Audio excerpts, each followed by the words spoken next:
This show is brought to you by Databril, the scalable Amazon PPC management for large Amazon sellers and brands. Visit sellersessions.com/agency for more details. Hey guys, welcome back to Seller Sessions. Today I bring in Andy Church. Hey Andy, how you doing? Good, Danny. Thanks for having me.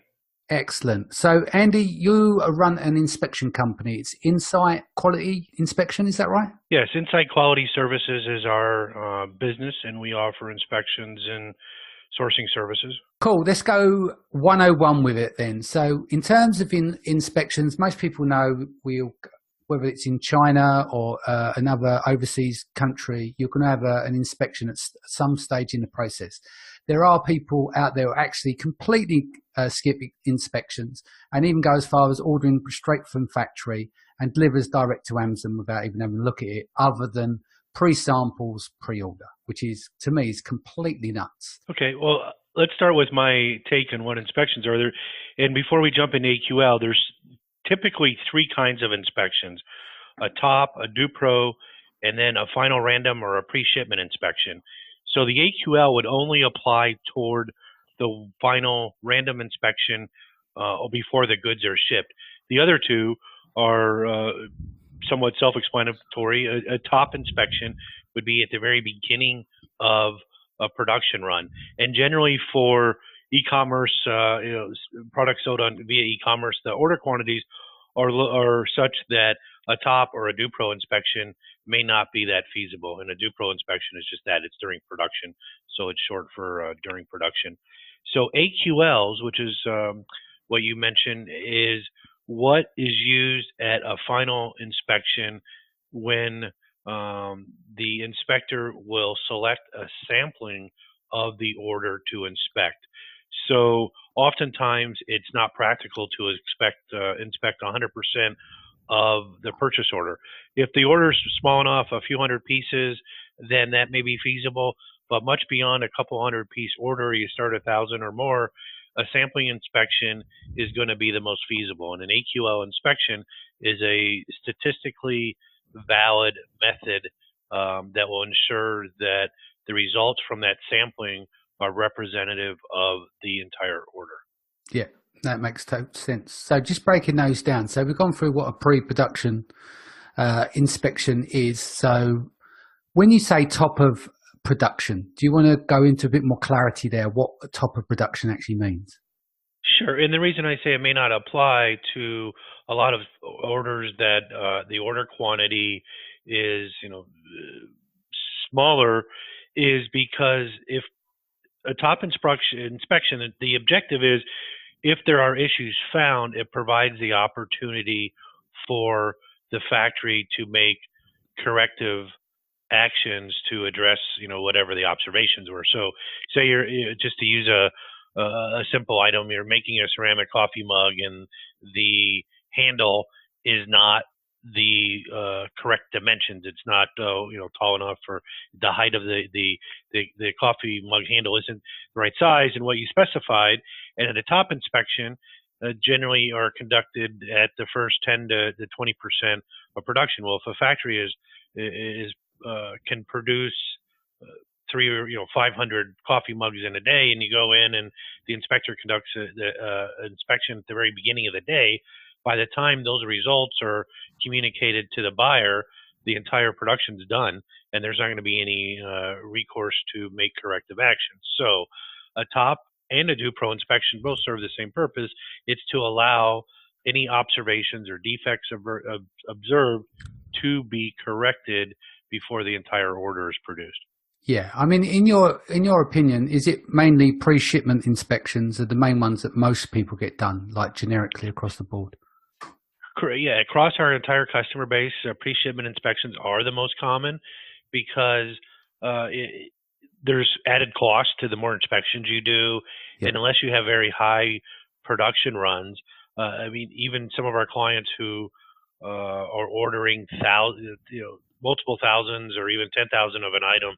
Think of a simple jewelry, gold loop or something that's a stock item in a retail store, and they're ordering that recurring. Then they may do it during production inspection and occasionally skip a final random. But a final random or a pre-shipment inspection is the most common. and across any order size, any customer, whether it's a retailer buying something direct or somebody who's ordering a couple dozen or um, a few hundred or a few thousand of something to sell online. Those are the most common because you want to ensure before a shipment is released to go to your freight forwarder and you make the final payment that what you are paying for and going to receive is just as good as the approval sample you had, and so you want to ensure that what you're going to receive is what you ordered and what you expect. Yeah, I mean, going back to the samples, that's why you should never just have one sample sent out. You should have multiples from the same batch to see if there's any variation there. Because, like you said, because anyone can produce a really great sample, send it to you in isolation, but can they produce this at scale? So I suppose another thing that we could probably mention here is before even that level of inspection is always good if you've got a budget to do so, is to do a pre-inspection at the factory before you place the order with the team that you're working with. Absolutely. So I want to touch on two things. One, kind of a pre-vetting of the factory, which may or may not involve inspections of product, depending on where you are. But you could do that in conjunction with inspecting the samples. Ideally, the buyer would receive 3 or 4 approval samples, keep 2, send 1 back to the factory, and send 1 to their inspection service provider. I mean, that's in an ideal situation. There is a cost to approval samples. Generally, most factories will credit that back at your first order, or once you receive a certain, you pass an order quantity or a dollar amount. And you could go down to 2, receive 2, make sure that they're both the same, keep 1 and just send 1 back to the factory and ask them to keep that and then make it available to an inspector if you have inspections done. But almost generally, I wouldn't go any less than 2 approval samples because you want to make sure that the factory has the capability to duplicate what they're sending you. And if you just receive 1, that can be what oftentimes is referred to as, quote, a golden sample. The factory makes sure that it's absolutely perfect and may not be representative of what they can produce in a larger order quantity. So that's one. And then the second is kind of what you mentioned is visiting the factory and ensure, if your budget allows, you're making sure that the factory is who they say they are. Do they have the capability to produce what they say? In my coffee mug example earlier, if you're placing an order from a factory and you send somebody out and they don't have any capability to do anything with ceramics or mugs or plates and they have sewing machines, then there's a disconnect. Maybe that factory is acting as a go-between and you're not really ordering factory direct and stuff. So, that's certainly the vetting as your maybe your orders increase or, depending on your risk level increases as your orders increase, your quantity of the order increases. So, that's something to factor in, but it could be done in conjunction with an approval sample. And there's all types of vetting of the factory that you could do, but the most important is just to make sure they exist, they have the ability, they're licensed to produce, and if you're using them to export, they can sell for export. The other thing about inspections as well, it can be psychological as well, because if people feel if they know that there's going to be an inspection taking place, then they're obviously going to take more care over your products and over your orders. And I think that plays a really important part as well. Yeah. So very early in my career in China, back in 2002, I moved over and spent more than a decade living in China in quality. And the first retailers were just beginning to do inspections, and they inspected every PO without regard to the order size or any kind of risk-based methodology. And as they evolved, they needed to be more effective or efficient with their quality spend, how much money they were spending on quality or ensuring things were as expected via inspections and or testing. Most companies have gone with a large inspection program or any inspection program, have gone to a risk-based inspection.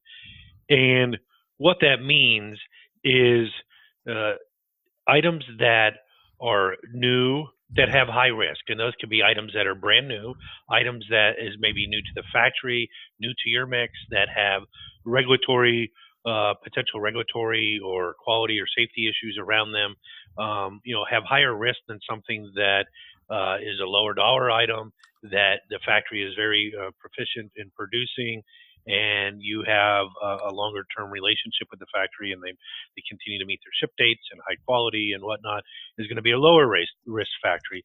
So spending your money where there is the most risk. And the retailer philosophy, just because they're ordering a lot more, the philosophy and a lot of what can be observed from their programs can apply to any level buyer, and that's spending your money where it maximizes your quality, the spend on quality, and minimizes your exposure to risk, because there's a cost associated with everything. They use a third-party inspection service provider, whether they're Western owned, Chinese owned, they're based in another Asian country or whatnot.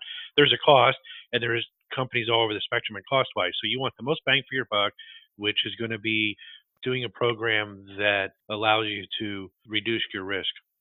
So Andy, what are your thoughts on people putting together an inspection? I think it's very difficult at the very beginning. Like if you've got a new product and you don't know it inside out, it's very hard to set a tone for what qualifies as a pass, what qualifies as doesn't, because you almost need a crystal ball to look into the future. Absolutely. So not everybody can be an expert in everything. And a buyer who is buying a product that they may not know everything about, my suggestion is to try to educate themselves as much as possible so they understand what can go wrong with the product, maybe the different manufacturing steps.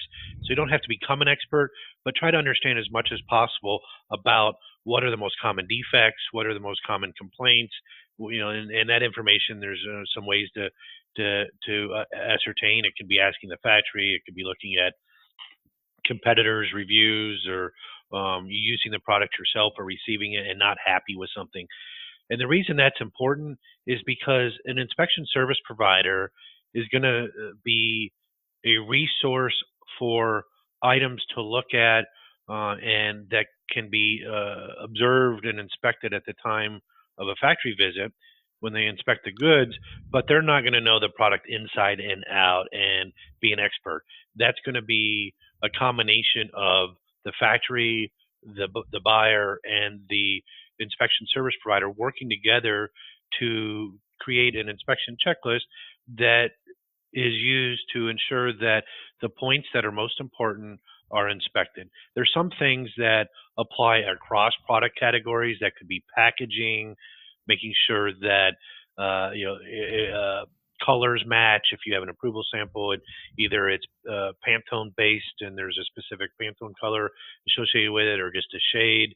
The scanning of different packaging labels, which could fall under packaging, or does fall under packaging.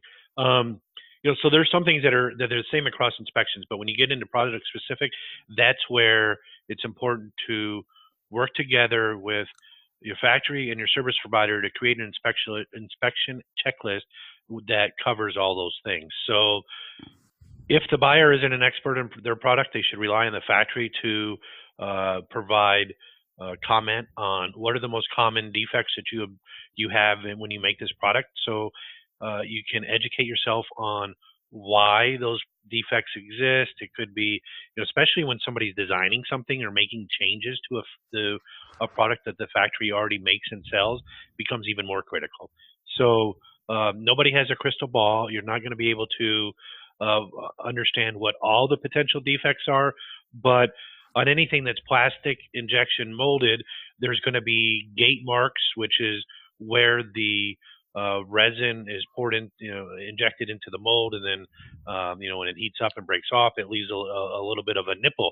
So that's common on anything with plastic injection molding. Ceramics, there's going to be another set of stuff. So, there's different product-specific defects that only the buyer or factory may be aware of, but most of an inspection is going to be similar across product categories. I hope that.